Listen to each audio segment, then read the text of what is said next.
오늘 설교 제목은 변화된 삶을 살라입니다. 여러분, 새해가 이렇게 시작되었는데 작년하고 올해 여러분에게는 어떤 변화를 원하십니까? 또 새해가 되면서 여러 가지 계획들을 세웠을 텐데 어떻게 잘 실천하고 있습니까?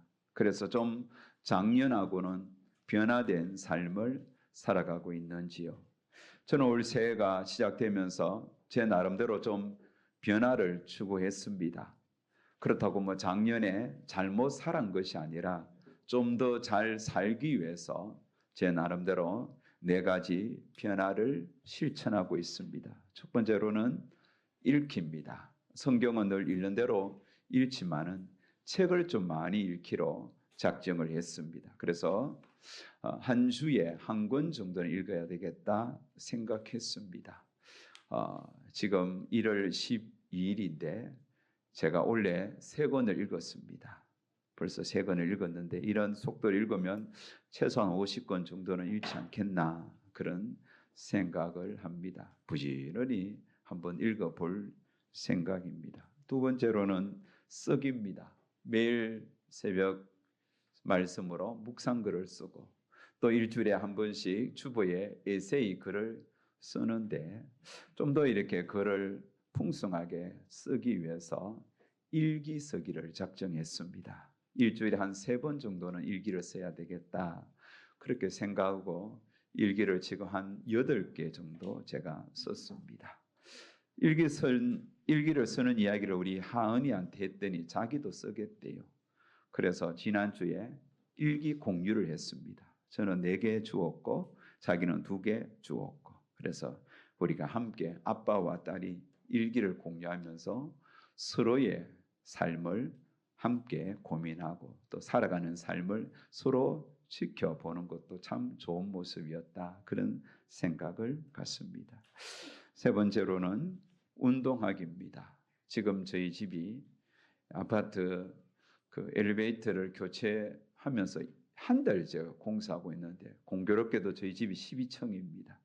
하루에 4번, 3번 12층을 오르락 내리락 하다 보니까 자동적으로 운동이 됩니다. 이거 괜찮다. 그래서 이제 이번 주에 다 교체가 완성이 되는데 완성되어도 올라갈 때는 걸어서 가야 되겠다. 그런 생각을 합니다. 이 외에도 제가 늘 일주일에 한 3번 이상 수영하고 있는데 계속 이 루틴대로 운동을 할 생각입니다. 4번째로는 암송입니다. 2가지를 암송하고 있습니다. 하나는 성경 말씀, 설교를 준비하면서 많은 말씀들을 인용하는데 그 말씀들을 가능하면 한번 외워보려고 몸부림칩니다. 그 다음에 찬송가도 외우려고 예를 쓰는 겁니다. 찬송을 부르다 보면 1절은 부르겠는데 2절, 3절, 4절은 막 섞여서 그렇게 뒤죽박죽 되는데 찬송도 열심히 외워야 되겠다 그 생각을 합니다. 또 좋은 복음성가도 외워야 되겠다 그렇게 생각합니다. 자, 오늘 말씀을 준비하면서 생각나는 찬양 한 곡이 있었습니다. 그 찬양은 나의 평생에 가장 복된 일은 이렇게 시작하는 찬양인데 자, 제목 가사를 보면 참 기가 막힙니다. 나의 평생에 가장 복된 일은 내가 예수님을 만난 것이라. 나의 평생에 가장 잘한 일은 내가 예수님을 섬긴 것이라. 내가 주를 섬기는 것에 후회가 없습니다. 내가 그런 모든 시간 다 주의 은혜니 내가 걸어갈 모든 날도 주만 섬기며 살리 오직 예수 이름 부르며 살아가리라. 여러분 이 가사 있죠. 그래서 후렴 부분에는 이것이 나의 간정이요 이것이 나의 찬송일세 나 사는 동안 끊임없이 구주를 찬송하리로다. 설교 마치고 이 찬양을 한번 불러볼 예정입니다. 자, 이 가사처럼 그렇습니다. 우리는 지금까지 살면서 가장 복된 일은 예수님을 만난 것입니다. 믿습니까? 예수님을 만난 것이 가장 복된 일입니다. 여러분의 배우자를 만난 것도 복된 일이겠죠. 자녀를 만난 것도 복된 일이지만 그 이전에 주님을 만난 것 가장 복된 잘못된 일입니다. 그리고 여러분이 지금 가장 잘한 것은 주님을 섬기는 것입니다. 오늘처럼 이렇게 주님을 섬기는 것, 이게 가장 잘한 일입니다. 우리 한번 서로에게 인사합시다. 주님을 섬기는 것이 가장 잘한 일입니다. 믿습니까? 앞으로도 우리가 주님을 섬기고 살 것이잖아요. 자, 오늘까지만 예수 믿고 방황할 사람 아무것도 없겠지요. 앞으로도 우리는 주님을 섬기고 사는 겁니다. 가장 잘할 일이지요. 그래서 이렇게 주님을 섬기며 사는 이것이 우리의 간정이고 우리의 찬송이 되어야 하는 것입니다. 자, 오늘 말씀은 우리가 이렇게 주님을 만난 이후에 어떻게 살아가야 할지를 교훈하고 있습니다. 다시 말하면 성도로서 성도답게 사는 삶이 구체적으로 어떤 삶인지 말씀을 통하여 배워야 하는 겁니다. 오늘 본문은 로마서입니다. 로마서는 1장에서 16장까지 되어 있는데 크게 두 부분으로 나눌 수 있습니다. 첫 번째로는 1장에서 11장까지 어떻게 구원을 얻는가, 어떻게 구원을 얻습니까? 이신칭의 오직 믿음으로 말미암아 구원을 얻지요. 두 번째 부분은 12장에서 16장까지 구원받은 성도는 어떻게 살아야 하는가, 삶을 이야기하는 거예요. 그래서 12장은 우리가 어떻게 살아야 할지를 보여주는 그 시작입니다. 12장에서 16장까지 어떻게 살아야 할지를 많은 말씀으로 우리에게 교훈해 주고 있습니다. 자, 특별히 오늘은 12장을 통하여 우리는 어떻게 살아야 하는지, 우리는 이신칭의 믿음으로 구원을 받았습니다. 구원을 받았다면 구원받은 자답게 살아야 하잖아요. 그러면 어떻게 살아야 할까요? 어떻게 변화된 삶, 예수님을 믿기 전하고 믿은 이후에는 좀 변화가 일어나는데 어떻게 변화된 삶을 살아야 하느냐? 12장을 통하여 세 가지 차원으로 우리가 한번 살펴봅니다. 첫 번째로는 거룩한 산 제물이 되라는 겁니다. 거룩한 산 제물. 자, 구약의 제사에서 제물이 항상 필요했습니다. 주로 소나 양이었습니다. 염소도 제물이 되었습니다. 그런데 구약 제사에 쓰여지는 제물은 다 죽은 제물입니다. 죽은 제물로 쓰여진 거예요. 특별히 번제 같은 제물은 몽땅 태워서 하나님 앞에 제물로 드렸던 것입니다.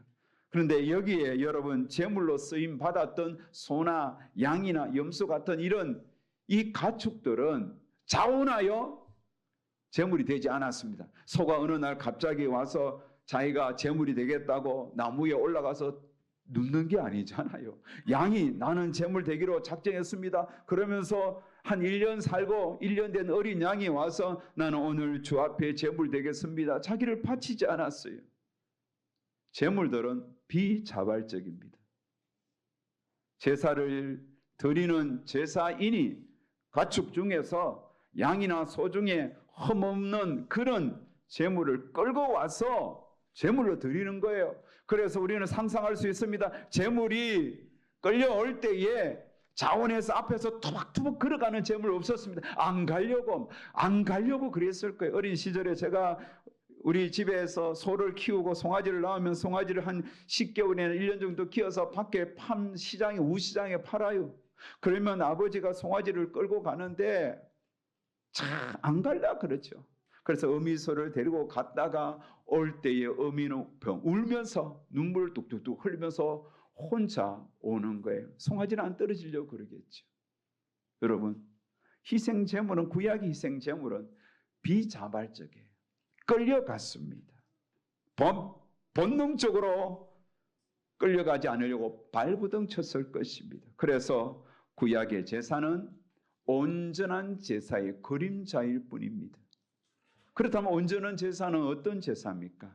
하나님께서 인간의 몸을 입고 이 땅에 오셔서 십자가에 자발적으로 속죄 제물이 되신 예수님이 드린 제사, 대제사장으로서 자기 몸을 단번에 드린 예수님의 희생 제사가 온전한 제사였던 겁니다.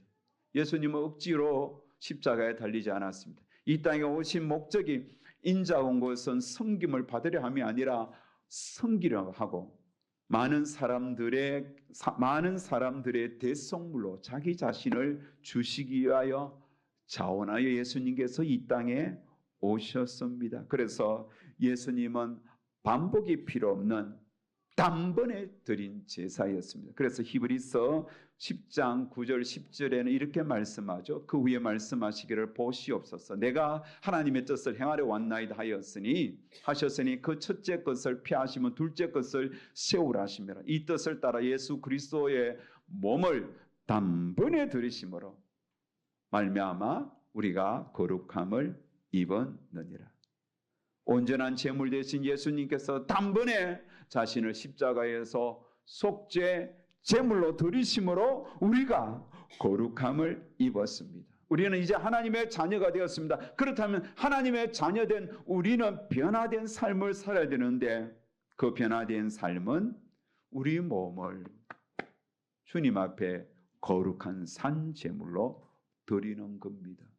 몸을 드린다는 것은 우리의 몸은 단순한 몸만 있는 게 아니잖아요. 우리의 영혼이 있습니다. 다시 말하면 우리의 생각과 우리의 가치관, 우리의 모든 정신까지도 다 하나님 앞에 드리는 삶을 살라는 겁니다. 다시 말하면 우리의 생각, 삶도 하나님이 기뻐 받으시는 온전한 제물이 되어야 합니다. 억지로 제물 드는 것이 아니라 기쁜 마음으로, 자원하는 마음으로 우리가 우리 자신의 삶을 하나님 앞에 드리는 제물이 되어야 합니다. 그렇다면 우리가 어떻게 해야만 하나님이 기뻐 받으시는 살아있는 제물이 될까요? 자, 이것을 바울은 설명하기 위해서 부정적인 겉면과 긍정적인 겉면 두 가지를 소개합니다. 자, 부정적인 겉면은 우리가 하나님 앞에 산 제물이 되기 위해서는 이 세대를 본받지 말라는 거예요.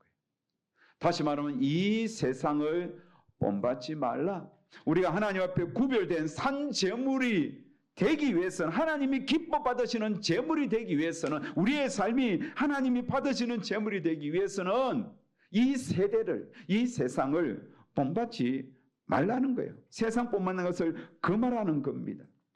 자, 세상에 있는 것들은 성경의 곳곳에서 증언합니다. 요한일서 2장 15절에서 16절에 보면 이 세상이나 세상에 있는 것들을 사랑하지 말라. 누구든지 세상을 사랑하면 하나님의 사랑이 그 안에 있지 아니하니 이런 세상에 있는 모든 것이 육신의 정욕과 안목의 정욕과 이생의 자랑이니 이는 다 아버지께로부터 온 것이 아니요 세상으로부터 온 것이라. 자, 여기 보면 육신의 정욕, 안목의 정욕, 이생의 자랑은 아버지께로 온 것이 아니라 세상으로부터 온 것이에요.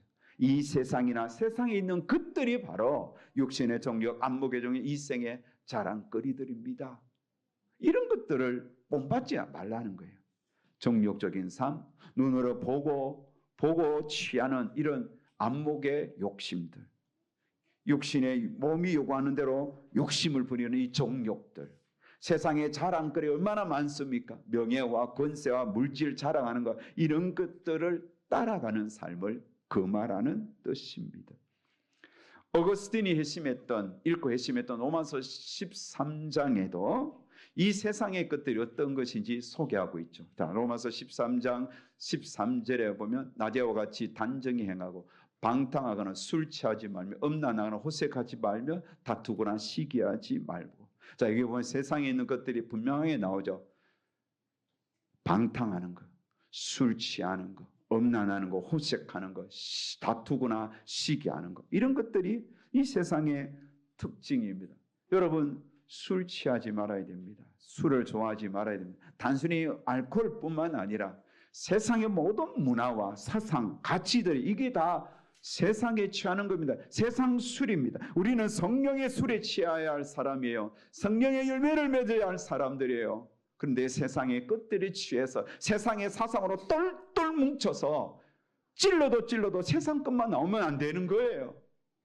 세상의 영향을 받지 않을 수는 없지만 우리는 여러분 구분해야 돼요. 이게 하나님께서 주신 가치관인지, 이게 하나님의 뜻인지, 하나님이 기뻐하시는 일인지, 세상이 기뻐할 일인지 구분해야 돼요. 우리에게는 여러분 성경의 가치관이 있어요. 성경의 주장을 내 마음에 새기고 따르도록 해야 돼요. 세상의 시도 때도 없이 변하는 것, 세상의 가치와 유행과 세상의 그런 어떤 요구들, 그거를 따라가면 안 되는 거예요. 항상 정신을 차려야 돼요. 여러분, 엄란한 멀리 하셔야 됩니다. 엄란한 생각들, 엄란한 행동 철저하게 끊어내야 됩니다. 다투거나 서로 시기하는 거, 서로 막 그저 힘으로 정복하고 누르고 힘으로 이기려고 하는 거, 이런 것들 금해야 하는 겁니다. 자, 이렇게 세상의 것들을 사랑하지 않는 것, 이게 부정적인 겉면이죠. 그렇다면 우리가 변화된 삶을 살기 위하여 하나님의 거룩한 산 제물이 되기 위해서는, 살아있는 제물 되기는 세상을 금하는 것, 부정한 것들을 멀리하는 것, 그리고 긍정적인 겉면이 있습니다. 긍정적인 겉면은 하나님의 뜻대로 사는 거예요. 하나님의 뜻대로 사는 거다, 이렇게 말씀하고 있습니다. 자, 하나님의 뜻대로 살기 위해서는 하나님의 뜻이 무엇인지 찾아야 하잖아요. 자, 하나님의 뜻은 선합니다. 어떤 경우에도 하나님의 뜻은 완벽합니다. 그러기에 하나님의 완벽하고 온전하신 뜻을 분별하여 행하는 것입니다. 성경에 보면 하나님의 뜻에 대하여 곳곳에서 명확하게, 하나님의 뜻은 이것이다, 명확하게 말씀하는 곳이 많습니다. 데살로니가전서 4장 3절에 보면 하나님의 뜻은 이것이니 너희의 거룩함이라, 곧 음란을 버리고. 음란하지 않는 것, 거룩함이 하나님의 뜻이다. 데살로니가전서 우리가 잘 아는 데 5장 16절 18절 보면 항상 기뻐하라, 쉬지 말고 기도하라, 범사에 감사하라, 이는 그리스도 예수 안에서 너희를 향하신 하나님의 뜻이다. 하나님의 뜻은 이렇게 명확한 거예요. 그래서 바울은 이 하나님의 뜻을 이해하라고, 에베소 5장 17절에면 그러므로 어리석은 자가 되지 말고 오직 주의 뜻이 무엇인지 이해하라. 하나님의 뜻을 이해하기 위하여 몸부림치라고 말씀합니다. 시편 기자는 이 하나님의 뜻을 행하기 위하여 자기 심중에 주의 법을 두었습니다. 나의 하나님이여, 내가 주의 뜻 행하기를 즐겨오니 주의 법이 나의 심중에 있나이다. 주의 뜻대로 살기 위하여 주의 말씀을 내 심중에 꼭 새긴 거예요. 그래서 여러분 말씀을 외워야 되는 거예요. 말씀을 읽고 묵상하고 자꾸 해서 내 심중에 말씀을 둬야만 하나님의 뜻을 깨달을 수 있는 거예요. 이 세상의 것들을 사랑하지 말고, 세상의 것들을 심중에 두지 말고 하나님의 말씀을 내 심중에 두려고 힘쓰고 애쓰시기 바랍니다. 그러면 우리는 여러분 성도답게 하나님이 기뻐하신, 하나님이 기뻐 받으시는, 살아있지만 하나님이 받으시는 제물이 되는 거예요. 하나님의 뜻대로 살아있는 제물, 그렇게 살고자 몸부림치는 것, 이게 바로 영적 예배인 것입니다. 자, 두 번째, 우리가 변화된 삶을 살기 위해서는 어떻게 해야 합니까? 주를 위하여 은사를 사용하라는 거예요. 하나님은 각자 은사를 주셨습니다. 은사가 뭐냐? 헬라어로 보면 은사는 카리스마. 우리 여러분, 야, 쟤는 카리스마 있다, 뭔가 다르잖아요. 카리스마, 이게 은사라는 거예요. 카리스마는 은혜라는 헬라어 카리스에서 나온 말입니다. 그러니까 카리스마는 하나님께 주신 선물이자 은혜입니다. 그래서 은사가 있는 사람들은 하나님이 주신 선물이에요. 하나님께서 주신 또 은혜예요. 은혜로 주신 선물. 하나님께 주신 선물이 있잖아요. 각자 선물이 있습니다. 우리 은진이가 피아노 얼마나 잘 칩니까? 참 전공자보다 더 잘 치는 것 같아요. 지금 하나님께 주신 선물이자 은사예요. 은혜죠. 우리 옆에 또 우리 준식이가 고개를 돌리는데 나도 은사 있는데 그렇게 슬쩍슬쩍 이야기하는데 드럼치잖아요. 이 은사예요. 하나님 주신 선물이에요. 그런데 꼭 기억하세요. 이 카리스마는 하나님이 주셨기에 이 카리스마를 가지고 은사를 가지고 나를 자랑하면 안 됩니다. 마치 내게서 나온 것처럼 자랑하면 안 돼요. 하나님을 자랑하는데 이 은사를 사용하셔야 됩니다. 하나님을 드러내야 돼요. 그래서 오늘 본문에서는 은사를 7가지로 소개하는데, 자, 한번 읽어볼까요? 6절에서 8절 시작. 우리에게 주신 은혜로 받은 은사가 각각 다르니 혹 예언이면 믿음의 분수대로, 혹 섬기는 일이면 섬기는 일로, 혹 가르치는 자면 가르치는 일로, 혹 위로하는 자면 위로하는 일로, 구제하는 자는 성실함으로, 다스리는 자는 부지런함으로, 긍휼을 베푸는 자는 즐거움으로 할 것입니다. 자, 여기 보면 7가지 은사가 나옵니다. 그 7가지는 예언, 섬김, 가르침, 위로, 구제, 다스림, 긍휼, 베품. 이게 7가지 은사예요.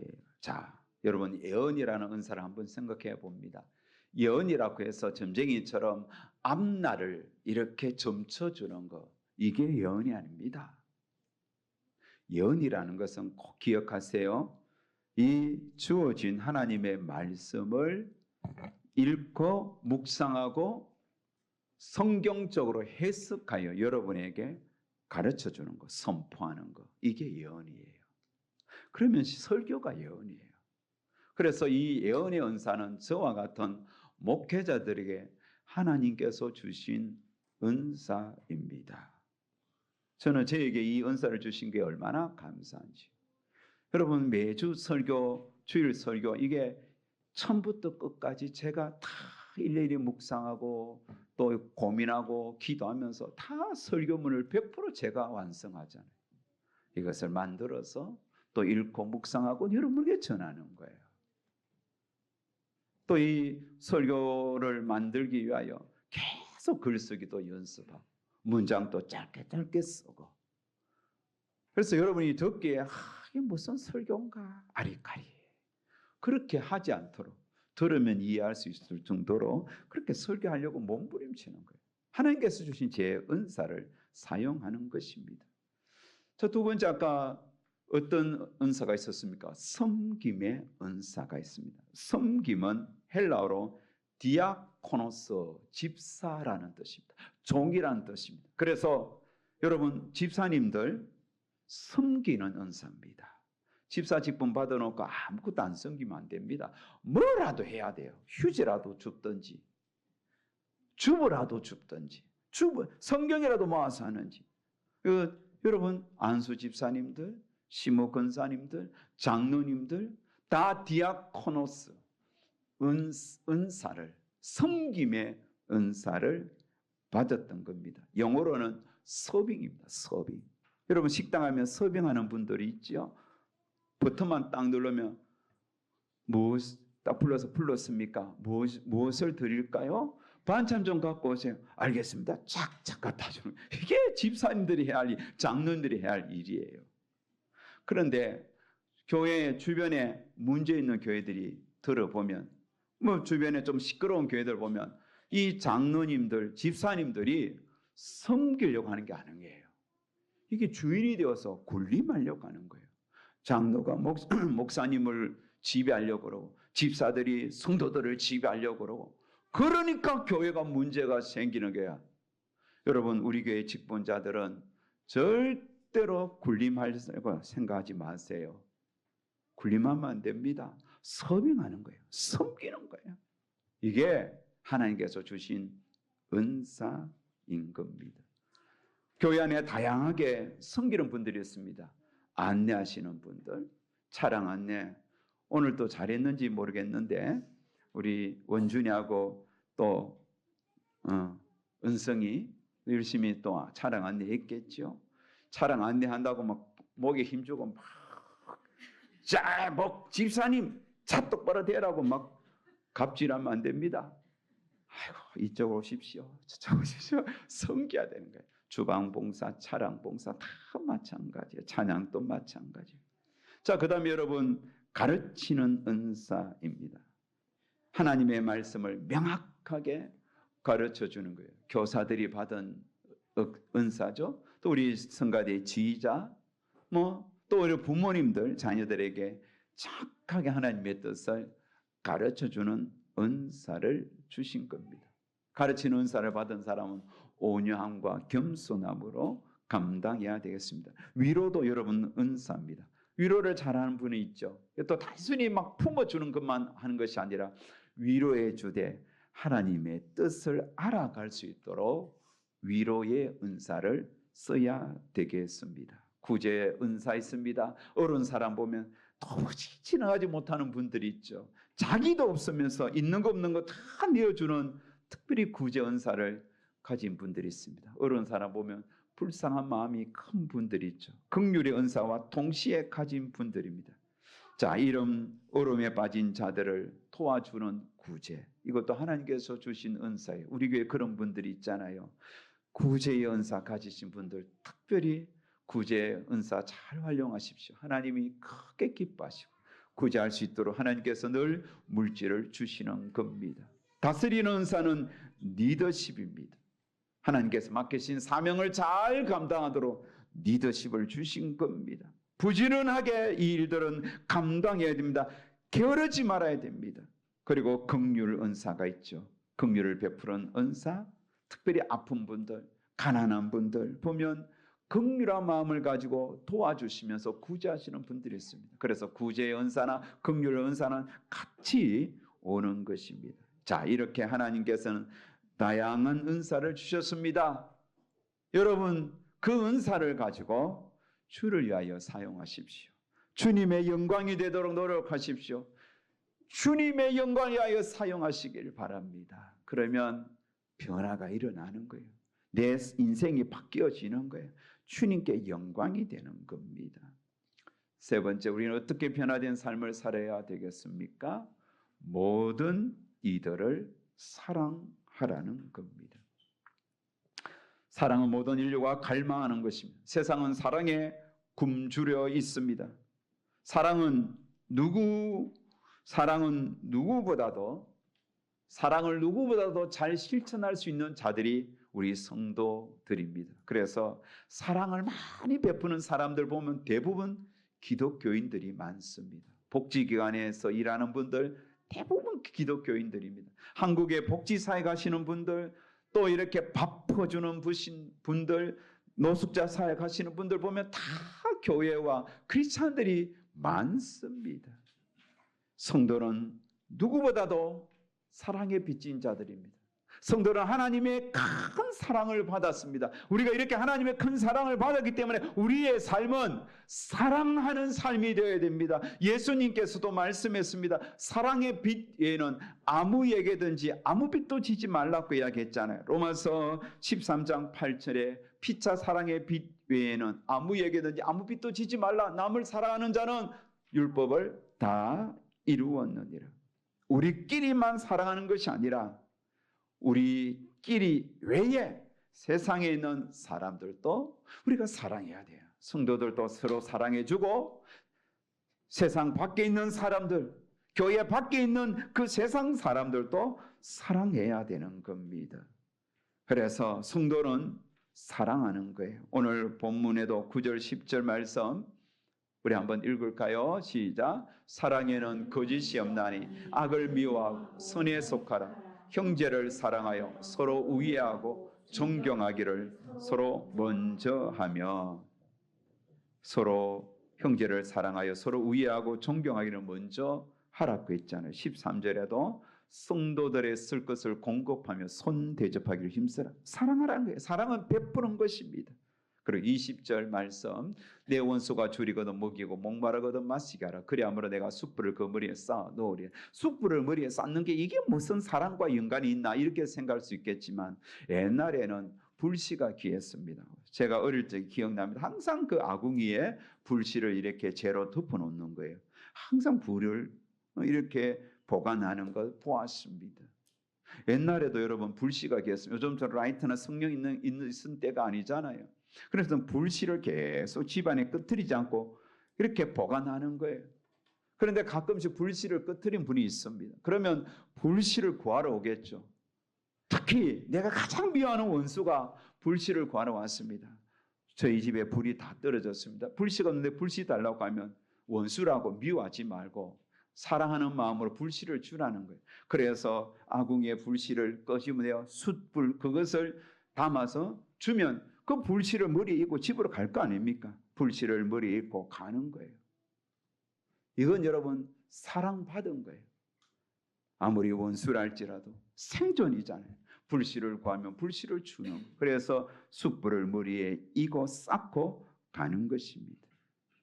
사랑이에요, 사랑.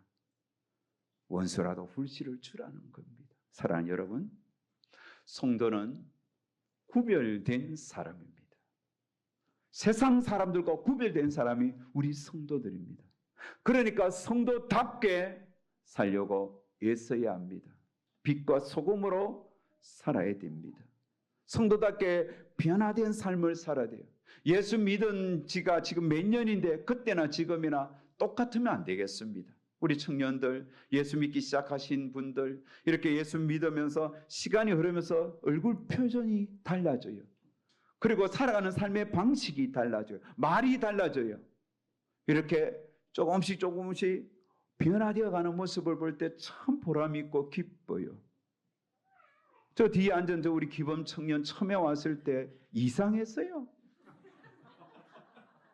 아니, 세상에 완전히 쫙 물들어 있는데 행동하는 것도 이상하고 말도 이상하고. 요즘 보니까 완전히 정상이에요.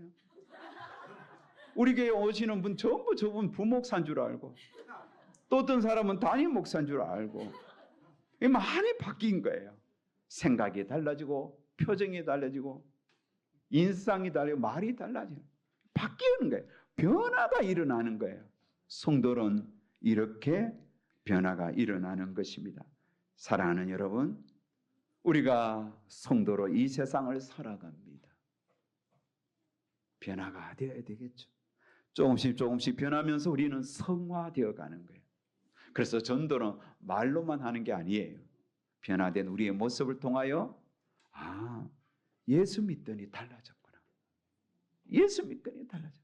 지난 성탄절을 우리가 이렇게 발표회하고 할 때 오후에 우리 서영이 부모님이 왔어요. 아버지 엄마가 왔어요.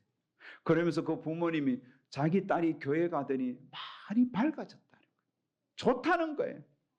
변화가 일어나니까 부모님 보기에도 좋은 거예요. 이게 성도의 삶이에요. 올 한 해 내내 여러분 좀 변합시다. 인상도 바뀌어지고 말도 바뀌어지고 우리의 삶이 좀 거룩함으로 변화가 됩시다. 그렇게 변화되어 살다 보면 우리가 언젠가는 우리 얼굴을 모세처럼 스스로 얼굴을 가릴 정도로 빛난 성도들이 될 것입니다. 그렇게 살아가기를 주의 이름으로 축복합니다.